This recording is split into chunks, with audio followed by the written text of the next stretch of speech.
and as I said last time, diving into Strongman. So we've all seen Strongman. I don't know how it is outside of the UK, but in the UK it comes on every year between Christmas and the New Year. I always sit down and watch it with my nan. We've always watched for years. We have, just like watching what can these men do? Regardless of size, just seeing how far the body can be pushed. Whether that's through deadlifting, grip tests, running with cars. It just looks awesome, doesn't it? It's what I always wanted to get into.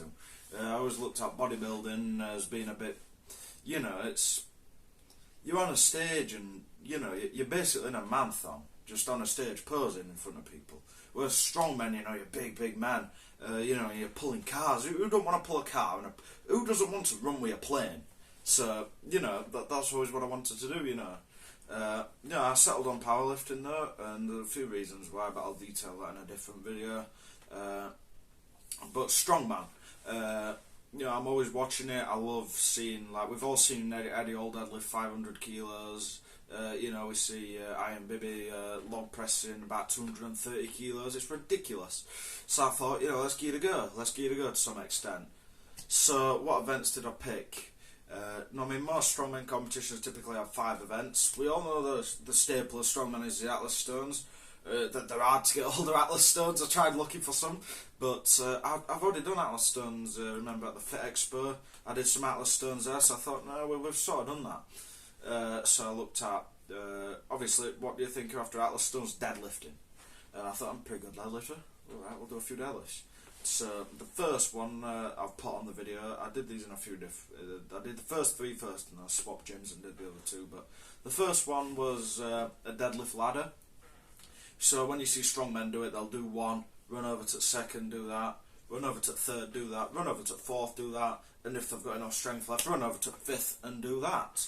However, I've got 1 bar. I can't afford 5 bars, or God knows what gym I could just rock up and get 5 bars. But so I just picked 1 and got two mates to slide some weights on after I'd done each rep. So obviously a bit more intense. But we started with 180, then it went 200, 220, 240 and 260. I didn't get the 260. I got it just above the knees, but I was using a single ply suit, so that's sort of where the pop runs out. I didn't have wrist straps like a lot of strongmen. I thought I'd just work on my grip a bit with powerlifting and stick to powerlifting movements as such. Don't deviate too much. Then it was the deadlift for reps I did. I put 200 on the bar. I repped at 8 quite consistently, and you might wonder why I stopped. My suit just sort of like, it had folded over to such extent my leg had started bleeding. I'd never felt that before. Now I probably would carry on and get 12, which were my goal, but I'd never felt that before, and I thought something were up. But I'd never felt it bleeding before, so I didn't know what to do. I just stopped and thought, let's see what's up. Then I did a deadlift hold. I forget what they call it in strongman, but I've seen it before where they'll just pick a weight up. Then I'll sometimes do it on cars when they'll just see who can hold it the longest. So I picked up 200 kilos and held it for about 40 seconds, maybe a little bit more, 42 seconds to be exact. And then my dad went and picked me up. I had about an hour's rest in car, quick protein shake.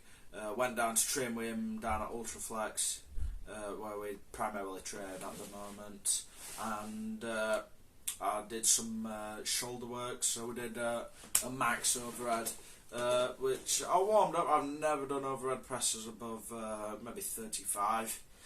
So I warmed up, did a few, got some elbow sleeves on, wrist wraps, and a belt. My thin belt out of that, my strength shop, dark leopard belt. I really like the look of that belt. I really like it. I should start wearing it more. But got that on. I put 70 on the bar. It felt very hard, but looking at the footage, I probably got like 3 reps. I should have put about 80 on. But I thought, no, I've got something else I want to do to finish off that I like. Which is, you may have seen a strongman do it where they'll pick a hammer up and just hold it out like this. You're not allowed to bend your elbows, and you're not allowed to rest. Your elbow, you've got to be locked out and straight. So I got a 10 kilo kettlebell, just picked it up. I think I held it for about a minute. I've not properly analysed the video and timed it, but it was just over a minute, I'm pretty sure, which very, very happy with that. I thought I'd do alright, but it started burning at about 30 seconds, but I stuck with it, carried on. I'll show you them all, they're in the order I've described at the end of the video. Yeah, just a few different things with strongman, comparing it to powerlifting, because I am a powerlifter, so I do know a lot of the differences. The main thing I can look at is the deadlift. They don't bench at all. They sort of replace bench with other end movements, and they squat every so often, where they use a multiply suit and knee wraps. They can if they want, they can use whatever they want, strongman. But for deadlifts, they can use a multiply suit. I've showed you my unlimited velocity before. A lot of them wear that. They might wear the Inza one. I forget the name of the Inza one. I think it's like a hardcore DL or something. I've never really looked at it. I've always been happy with my velocities. So yeah, what we're saying, the deadlift suits, they have wrist straps. Whereas I might wear wrist straps where you wrap it around your wrist. They strap it to the wrist, and then there's a loop. There's a bit there where they'll wrap it around a bar. So they're connected to a bar. Making it far easier and a lot less test of grip rather than a proper test of your legs and back strength. They can hitch, which is where you rest it on your legs and then pull it up in maybe two motions. So one motion where you snap it off of the ground, rest it on your legs, get a big breath of air, and then pull it up and finish the lockout like that. You know, you can shake up and down with it, the bar can go up and down, you can move up and down, whatever goes. The only thing that doesn't go in strongman is sumo deadlifts. They just got rid of it straight away and decided to stick with conventional. I've not really got an opinion on that. If I can do I'm a powerlifter, so powerlifters can do sumo. If I could do sumo better than my conventional, I would do sumo. You know, it is what it is. I'm a conventional puller. I don't really try sumo. My sumo PB is 140 because I've never gone above that. I've never wanted to. I'm happy with how I pull, and I've had no reason to change anything at all. So I'm going to stick with that. As well, I've got conventional suits for deadlifts, which I mean I have to buy another suit. And my suit's already stretched in, so it'd be an absolute pain bedding in another suit when I don't need to. So conventional will just stick to me, because mainly what I find, people stick to what they were first introduced to the sport with. So if you're first taught with someone that you're going to pull sumo, you're probably not going to try and pull conventional, vice versa as well. I was taught by a guy to pull conventional, so I've never thought about pulling sumo, just how it is.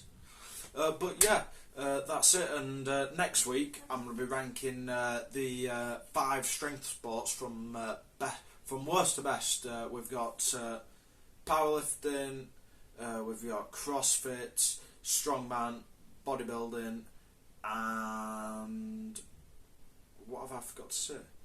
Let me restart. We've got CrossFit, powerlifting, strongman, bodybuilding, and weightlifting. That's it, yeah, Olympic weightlifting.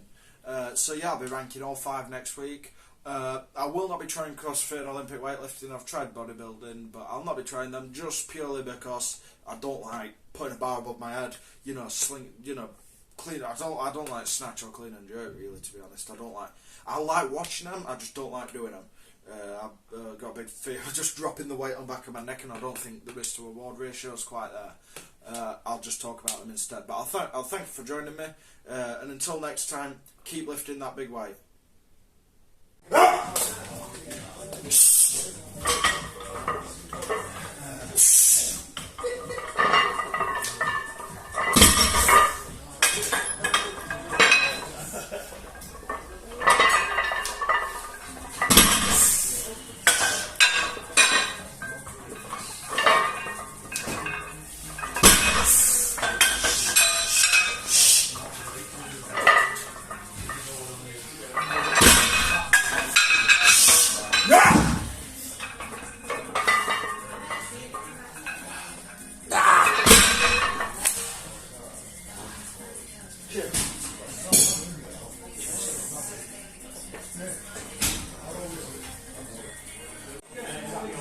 Let's go!